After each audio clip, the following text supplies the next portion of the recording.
And of course, it's worth noting that some Canadian cities are more vulnerable to those tariffs than others are. The Canadian Chamber of Commerce has created a U.S. tariff exposure index to assess which cities are most at risk. For more on this, we're joined now by Andrew. Well, let me try that again. For more on this, we're joined now by Andrew DiCapua. He's the principal economist at the Canadian Chamber of Commerce, and he's joining us from Ottawa. Andrew, thanks so much for making time for us. Hi, Natasha. It's great to be here. You did a great job, by the way. Have a name. Thanks. It's just all the tariff talk and Trump threats. It's all jumbling up in my mouth. But here, let's offer some clarity to the public, which you all have done, because I took a look at the index. And you guys have measured 41 Canadian cities. And it's, at least for me, the first time I've seen something so comprehensive and so detailed in terms of who's the most vulnerable. Clearly, the entire country would be affected.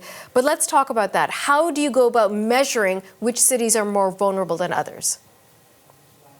Yeah, so as you mentioned, the conversation really has been at the national and provincial level. You know, the Canadian Chamber has resources for policymakers, businesses, and Canadians to better understand the Canada-U.S. relationship. We've modeled tariffs at 25%, the impacts on the U.S. and Canadian economy, as well as the Canada-U.S. trade tracker, which allows you to get into the nitty-gritty detail in terms of products and trade between states and provinces. You know, as you mentioned, the tariff exposure index really takes into account two components. One of them is export intensity for cities across the country. So that's how much of their goods exports are headed to the United States as a share of their local economies. And then we also look at U.S. dependency. So how much of their overall exports are headed to the United States.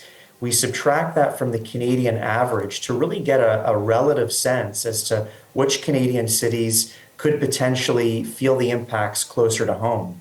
And what we saw was that cities that are in the industries like the oil and natural gas sector or in the auto sector or those in steel and aluminum sectors would be the ones to feel most of the brunt.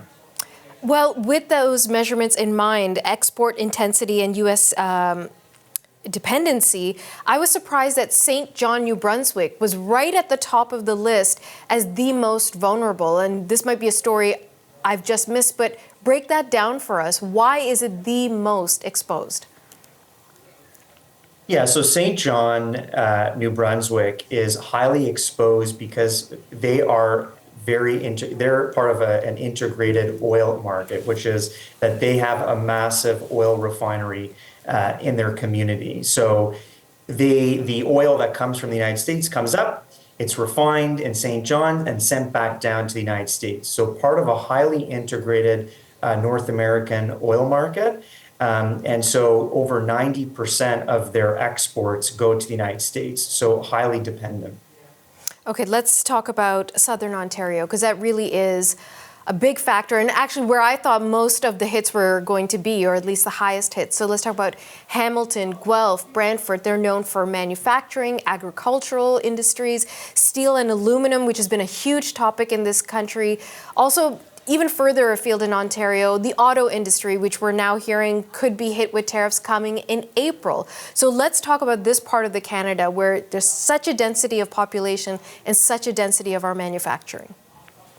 That's right, Natasha. As you mentioned, the southwestern Ontario cities, Windsor, Brantford, Hamilton, just to name a few, are, Hamilton, of course, known for their steel production, Windsor, autos, Brantford. These are the cities that are going to be affected by tariffs on the automotive sector and the steel sector, as you mentioned. This is, I think something that we forget is, companies have chosen to set up shop here. This is 30 years of regional integration that the president is threatening to upend. And so, as you mentioned, I know you were talking with Brian Kingston earlier, the auto sector would be, significantly impacted, and these communities would be, would feel the immediate brunt of it. When we talk about being vulnerable and feeling the immediate impact, Andrew, does it mean job losses? Does it, what happens to the people living in these cities who work in these industries? Yeah, so the index is really put together to get a sense of which cities could be more vulnerable compared to the Canadian average. We know that broadly the Canadian economy is quite exposed to the US market, right? Over 75% of our goods are headed down there. So the relativities are important because it allows policymakers to better understand where there could be impacts that are, you mentioned job losses. If there's a slower economy and trade with the United States represents a large share of their local economy, and they see a reduced demand from the United States, that's going to hit their bottom line a lot harder than maybe some other cities.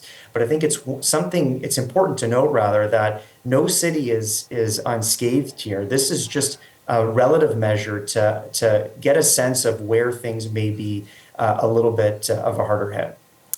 Let me ask you about the city in the 41 that you looked at that was the least vulnerable, and this too surprised me, Sudbury, not too exposed. Why? Why is that? Yeah, that's right. I mean, it was quite surprising to us as well. But when you take a little bit, when you look a little bit deeper, it actually makes a lot of sense. Sudbury is a big, mining town, right? A big mining community. They're known for their nickel, of course, copper, gold. So, metals and minerals that are mostly exported to Europe and Asia. So they're much more diversified compared to other cities across the country. And other cities that you look at, like Kamloops or Nanaimo, those on the West Coast are, their trade is much lower, but also it's much more diversified. So, their exports are headed mostly to Asia. Let me ask you about this diversification thing, because now, again, in light of all the conversation we're having in this country about Trump and tariff and trade and all the T's, this diversification issue, it seems like, as you mentioned in this conversation, we are so reliant on the United States to bolster our economy and our industries. Is there enough of a market outside of the United States that we could sell to, that we could negotiate with, and still keep up our standard of living, still keep up a kind of life that we're used to in this country? That's right. Well, the short answer is yes, we are too dependent on the United States. I think everybody knows that. But I think one thing that we really forget as commentators or analysts is that, this is business between people, right? These are contracts between businesses on both sides of the border. It's really hard to replace over $500 billion in contracts, with other countries around the world. It's much easier, at least it was, and hopefully we'll get past this and it gets back to being easier, but it is easier to do business in a country that shares our culture, that speaks English, that, we can hop on a plane and sort out an issue, relatively quickly, lower shipping costs. So, Canadian exporters are quite risk averse. And so, of course, we want to diversify. We want Canadian exporters to look to other markets. Canada is well positioned to do that, of course, with free trade agreements with many important countries, especially in the Indo-Pacific. But at the end of the day, the gravitational pull to the United States is not going to go away. We will continue to do business with the United States. We have to preserve market access there, but we need to really, encourage companies to first become exporters and then, of course, to increase their risk tolerance. In the very little time we have left, Andrew, I do want to ask you, what about internally, trade within Canada? Because just last hour, I was speaking with Keenan Loomis, who represents the steel and aluminum industry manufacturers, and he said so much of the steel that's used to build infrastructure in this country is brought in from other places. Meanwhile, we have a very, very productive steel industry right here, but we're not selling to ourselves. Is there room for change in that? Is there a desire to change that? Well, I think we definitely can do a lot of change. I think, you've heard from premiers across the country, the prime minister, business leaders. We need to control the things that we can control, right? Internal trade barriers, you mentioned is one of them. Competitiveness in Canada. We have we have to attract investment from around the world. And we have had an investment drought in Canada for many, many years. And so we have to work on our competitiveness. And this has been a big wake-up call with the developments out of the South, and we got to work on that. Okay, Andrew DiCapua, thank you so much for your time today. Thanks, Natasha.